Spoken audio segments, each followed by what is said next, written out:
नमस्कार बंधुरा सायनदीपास किचेने सबाइके स्वागत। आज के रेसिपी चिजी ऑमलेट सैंडविच। এই খাবারটি খুব অল্প সময়ের মধ্যেই আর খুব কম উপকরণেই চটজলদি বানিয়ে ফেলতে পারবেন আপনারা। সন্ধ্যের টিফিন অথবা সকালের জলখাবারের জন্য চটজলদি এই খাবারটি বানিয়ে ফেলতে পারবেন। এখানে আমি দুটো ডিম নিয়ে নিয়েছি। এরপর এর মধ্যে দিয়ে দিচ্ছি হাফ চামচ লবণ আর দিয়ে দিচ্ছি সামান্য পরিমাণ গোলমরিচ। সব কিছু দিয়ে ডিমটাকে ভালো করে ফেটিয়ে নিতে হবে।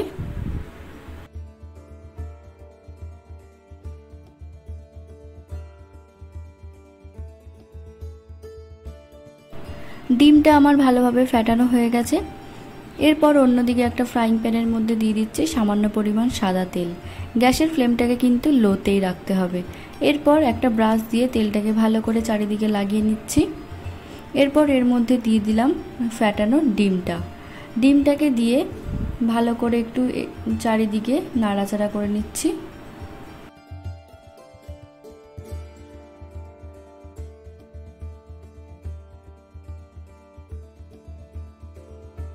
ডিমের ওপরে আমি দিয়ে দিচ্ছি দুটো হোয়াইট ব্রেড। আপনারা চাইলে ব্রাউন ব্রেডও ব্যবহার করতে পারেন। ব্রেডটা দিয়ে ভালোভাবে একটু চেপে দিতে হবে।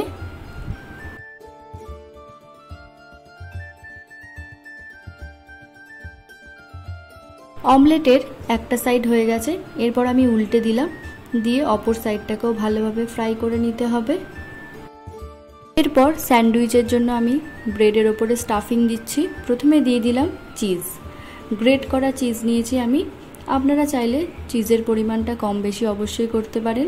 এর ওপর দিয়ে দিলাম কুচনো পেঁয়াজ। আপনারা চাইলে যে কোনো ভেজিটেবলই এই স্যান্ডউইচে ব্যবহার করতে পারেন। এরপর দিয়ে দেব সামান্য টমেটো কুচি।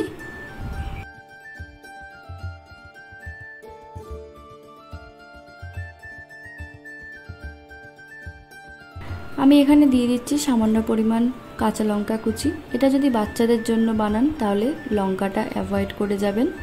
এর ওপরে আবার খানিকটা আমি গ্রেটেড চিজ দিয়ে দিচ্ছি।